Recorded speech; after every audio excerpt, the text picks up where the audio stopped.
اس دنیا میں جرائم اور پاپ کرنے نہیں آئے، اس دنیا میں رشوت لینے نہیں آئے، اس دنیا میں چوری ڈکیتی کرنے نہیں آئے۔ اس دنیا میں کیوں آئے ہو؟ اللہ اکبر۔ دنیا میں آنے کا مقصد یہ ہے اس دنیا میں رہ کر اس دنیا کی تیاری کرو۔ کون سی دنیا؟ جس کے بارے میں قرآن کہتا ہے وَالْآخِرَةُ خَيْرٌ وَأَبْقَىٰ، کہ یہ دنیا سے آخرت بہتر ہے۔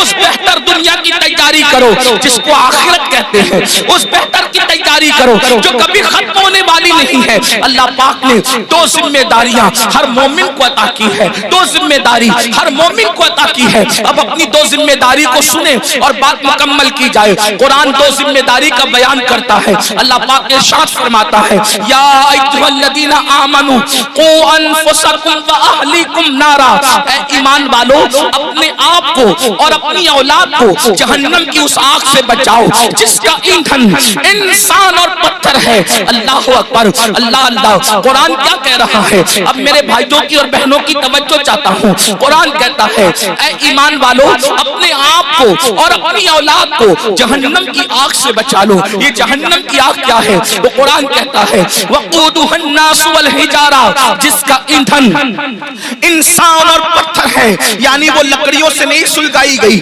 یعنی وہ کوئلوں سے نہیں سلگائی گئی، بلکہ اللہ اللہ جہنم کی آگ پتھر سے اور انسانوں سے سلگائی جائے گی۔ اللہ کے حبیب غیبدہ نبی صلی اللہ علیہ وآلہ وسلم کا فرمان سنو۔ جہنم کیا ہے؟ جہنم کی آگ کیا ہے؟ جہنم کے دہکتے ہوئے شعلے کیا ہے؟ اللہ اکبر۔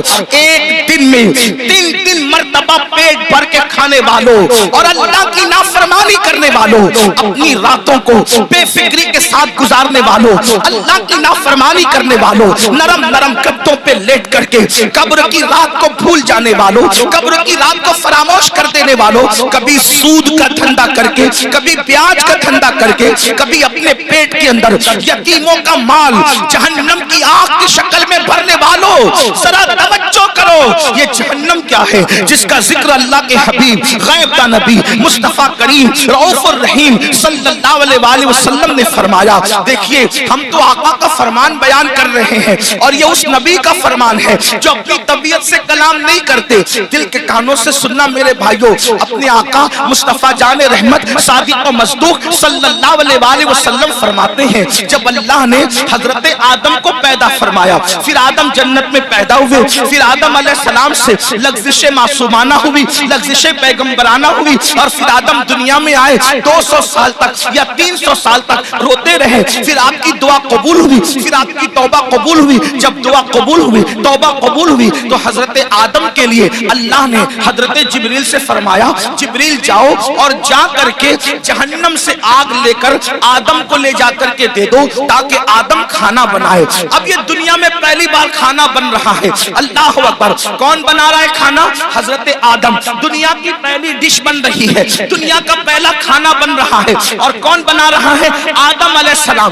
اس کے لیے آگ، ابھی تک دنیا میں آگ نہیں تھی، دنیا میں آگ کا عطا پتہ نہیں تھا، بلکہ اب آگ کی ضرورت پڑی حضرت انسان کو۔ یہاں پر جو ہسٹری کے طالب علم ہے اور تاریخ کے طالب علم ہے ان کی توجہ چاہتا ہوں۔ اللہ اللہ، لوگ یہ کہتے ہیں انسان پہلے بندر تھا اور بندر سے ترقی کرتے کرتے وہ انسان بنا۔ یہ کون لوگ کہتے ہیں؟ وہ لوگ کہتے ہیں جو انسانیت کے ٹھیکیدار بنے ہوئے ہیں۔ کیا کہتے ہیں؟ انسان پہلے بندر تھا اور وہ ترقی کرتے کرتے انسان بنا۔ انسان پہلے ننگا گھومتا تھا، پھر ننگے سے پتے باندھنے لگا، پھر یہ کرنے لگا، پھر وہ کرنے لگا، پہلے جھک کے چلتا تھا بندر کی طرح، پھر یہ ہو گیا، پھر وہ ہو گیا۔ انسانیت کے لیے اس سے بڑی گالی کچھ نہیں ہو سکتی۔ اوروں کے نزدیک نظریہ یہ ہے کہ انسان پہلے بندر تھا، ترقی کرتے کرتے انسان بنا، لیکن ہمارے نزدیک تصور انسان یہ ہے کہ سب سے پہلے اللہ نے جس انسان کو پیدا کیا وہ اتنا خوبصورت تھا کہ اس کے حسن کو دیکھ کر فرشتوں نے اس کے آگے سجدہ کیا۔ نعرہ تکبیر، نعرہ رسالت، مسلک اعلی حضرت حضور سید امیر القادری صاحب قبلہ، حضور فیضان اختر۔ انسانیت کو گالی دینے والے وہ لوگ جو کہتے ہیں انسان بندر تھا، واللہ پہلا انسان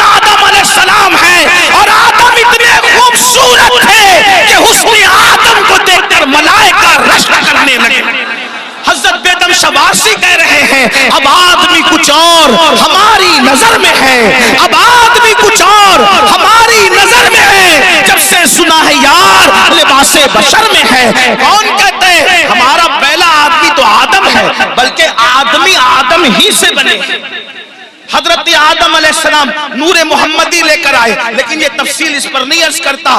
بات کیا عرض کر رہا تھا، پہلا کھانا بن رہا ہے، اللہ نے جبریل علیہ السلام کو حکم دیا، جاؤ دنیا میں آگ نہیں ہے، آگ لا۔ پہلی بار دنیا میں آگ آئی، حضرت جبریل گئے، حضرت مالک سے کہا، کون مالک؟ یہ حضرت مالک جہنم کے داروغہ ہیں، یعنی جہنم کا پورا نظام سسٹم اللہ نے ان کو سونپ رکھا ہے۔ تو حضرت مالک علیہ السلام کے پاس جبریل کہتے ہیں، جبریل علیہ السلام کہتے ہیں مالک حضرت آدم کو آگ کی ضرورت پیش آئی ہے، اس لیے جو ہے مجھے آگ دیجیے۔ اب ذرا توجہ کرنا، جہنم سے آگ دنیا میں آ رہی ہے۔ حضرت مالک نے کہا کتنی آگ چاہیے؟ کھانا پکانے کے لیے آدم کو آگ چاہیے، ایک کھجور اتنی، کھجور جتنی ہوتی ہے کھجور اتنی آگ مجھے دے دیں تاکہ میں آدم کو لے جا کر کے دے دوں۔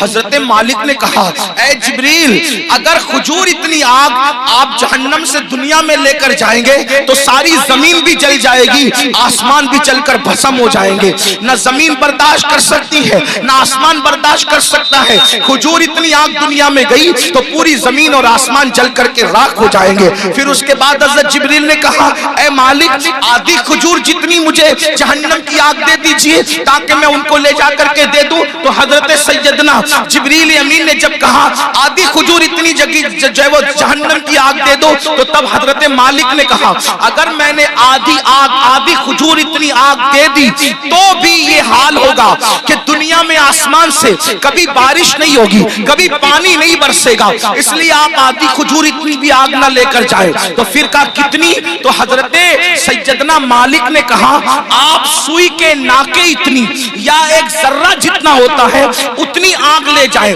وہ بھی ڈائریکٹ نہ لے جائیں۔ اب میں اپنے بھائیوں کی توجہ چاہتا ہوں، دیکھو یہ سارے عنوانات بہت غور کرنے والے ہوتے ہیں، توجہ کرنے والے ہوتے ہیں۔ میرے بھائیوں، ہم آپ لوگوں کی محبتوں کا احترام کرتے ہیں، لیکن ایک بات آپ کو بتاؤں، ہمارے فوٹو اور ہماری تصویریں قیمتی نہیں ہیں، بلکہ رسول اللہ کی یہ فرامین اہم ہے جو آپ کو سنانے کے لیے بلایا جاتا ہے، اور آپ بہت اچھے سے سن رہے ہیں، لیکن تھوڑی آپ کی توجہ چاہتا ہوں۔ اتنی لمبی روایت میں نے پڑھی، اب اصل جو ہے وہ جس مقصد کے لیے پڑھی وہ یہ ہے، حضرت جبریل نے ایک کھجور اتنی آگ مانگی، منع کیا گیا، آدھی کھجور اتنی آگ مانگی، منع کیا گیا کہ بارش نہیں ہوگی آسمان سے، پھر ایک ذرے کے برابر آگ دی گئی۔ تو حضرت مالک نے کہا اس کو بھی ڈائریکٹ نہ لے جائیں بلکہ اس کو پہلے دھلا جائے۔ تو ذرہ برابر آگ حضرت جبریل کو حضرت مالک نے دیا، 70 مرتبہ جبریل علیہ السلام نے اس جہنم کی آگ کو رحمت کے پانی سے دھویا، اس کو واش کیا، دھویا، اور 70 بار دھونے کے بعد پھر اس آگ کو ذرہ برابر دنیا میں لایا گیا۔ لیجئے حضرت آدم، یہ کھانا بنانے کے لیے ہے۔ تو حضرت آدم نے فرمایا اس کو پہاڑ پہ رکھو۔ جب وہ ذرہ برابر جہنم کی آگ جس کو 70 بار دھویا گیا تھا، ندی کے پانی سے نہیں، نہروں کے پانی سے نہیں، دنیا کے پانی سے نہیں، بلکہ رحمت خدا کے پانی سے 70 بار اس ذرے کو اور ذرہ برابر آگ کو دھویا گیا تھا۔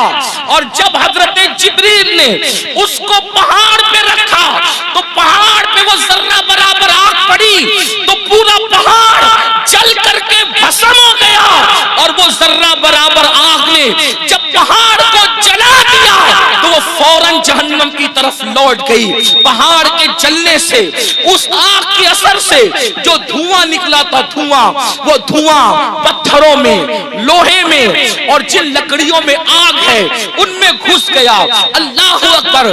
تو یہ جو دنیا میں آگ دیکھ رہے ہیں، یہ آگ وہ آگ نہیں ہے، بلکہ اس آگ کے اثر سے جو دھواں نکلا تھا، وہ دھواں ہے جو یہ آگ دنیا کی آگ ہے۔ اب مجھے بتاؤ، ذرہ برابر جہنم کی آگ 70 مرتبہ رحمت کے پانی سے دھو کر دنیا میں لائی جائے، وہ پہاڑ کو جلا دے اور پھر جہنم میں لوٹ جائے، تو اس کے باقیات، اس کے دھوئیں تراف اتنی تیز ہیں کہ اگر جلا دے تو بستیاں جل کر خاکستر ہو جائے، اگر جلا دے تو انسان مر جائے، اگر جلا دے تو انسان کی آنکھیں اندھی ہو جائے، اگر جلا دے تو انسان کا دماغ کام نہ کرے، مجھے بتاؤ 70 مرتبہ رحمت کے پانی سے ذرہ برابر آگ پر یہ اثر ہے تو وہ جو جہنم کی پوری پوری آگ ہے اس کا کیا حال ہوگا،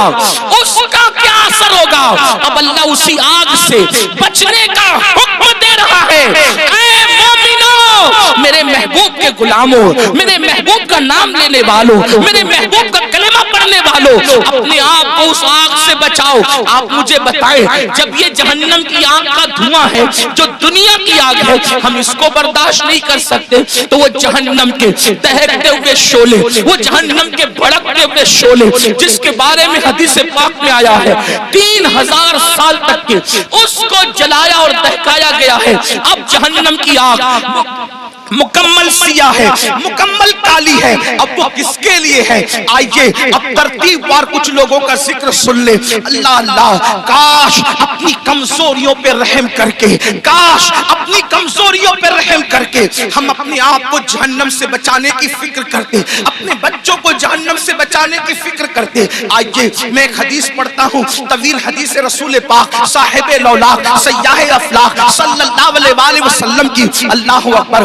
آج بہت سارے جرائم، بہت سارے گناہ ہمارے سماج میں بڑھتے جا رہے ہیں۔ ان میں سے ایک گناہ کیا ہے؟ فلم دیکھ کر، سیریل دیکھ کر، پکچر دیکھ کر لڑکے اور لڑکیوں میں آپس میں افیئر کا معاملہ جگ رہا ہے۔ اور اب شاید ہی کچھ بچے اور بچیاں ایسے ہوں گے کہ جو افیئر سے محفوظ ہیں الا ماشاءاللہ، اور اس کے بعد پھر یہ افیئر کے معاملات، افیئر کی داستان انسان کو زنا تک لے جاتی ہے۔ اور یہ زنا کیا ہے؟ اب سنیے، اللہ اکبر، میرے اور تمہارے سچے نبی صلی اللہ علیہ وسلم فرماتے ہیں آج زنا بڑھ رہا ہے، بلکہ آپ کو بتاؤں یہاں تک کہ لکھنے والوں نے لکھا ہر منٹ پر کئی زنا ریکارڈ کیا جا رہا ہے دنیا میں۔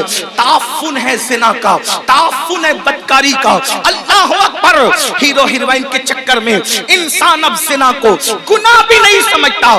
آؤ آؤ، اپنے نبی کا فرمان سنو، اپنے سچے رسول کا فرمان سنو اور اپنے آپ کو جہنم کی آگ سے بچا لو۔ اللہ کے سچے نبی، غیب کا نبی صلی اللہ علیہ وسلم فرماتے ہیں کہ جب قیامت کے دن زانیوں کو میدان محشر میں لایا جائے گا، اللہ اللہ اللہ کرے کسی کو یہ گناہ نہ کرے، اور اگر کسی نے کی ہو تو وہ جلد سے جلد توبہ کرے، اس گندگی سے نکلے۔ اے میری قوم کے جوانوں، گندی فلمیں دیکھ کر، گندی پکچریں دیکھ کر کس میں ڈوبے جا رہے ہو؟ اللہ اکبر، زنا کے بارے میں تمہارے اور میرے سچے نبی صلی اللہ علیہ وسلم ارشاد فرماتے ہیں کہ جب زانیوں کو قیامت کے دن میدان محشر میں لایا جائے گا تو پورا میدان محشر ان زانیوں کو پہچان لے گا، یعنی جنہوں نے دنیا میں زنا کیا ہے محشر ان کو پہچان لے گا۔ اور وہاں پر یہ جلسے اتنا مجمع نہیں ہوگا، 1000 2000 10,000 لوگ نہیں ہوں گے، لاکھ 2 لاکھ 10 لاکھ لوگ نہیں ہوں گے،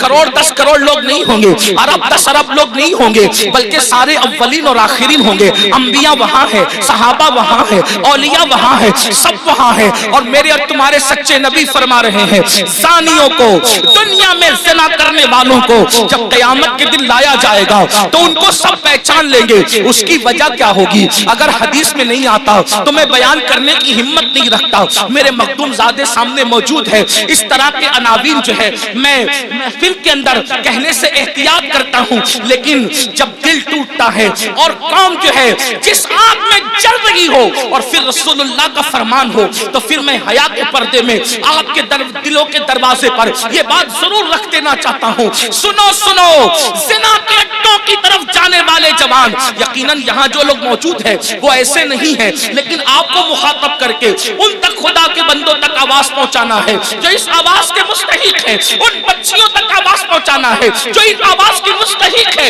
سنو، اللہ کے رسول سچے نبی فرماتے ہیں کہ زانیوں کو جب قیامت کے دن لایا جائے گا تو پورا محشر ان کو پہچان لے گا۔ پہچاننے کی وجہ کیا ہوگی؟ آقا فرماتے ہیں ان کی شرمگاہوں سے اتنی گندی بدبو آئے گی، اتنی خطرناک بدبو آئے گی کہ میدان محشر ان کی بدبو کو دیکھ کر ان کو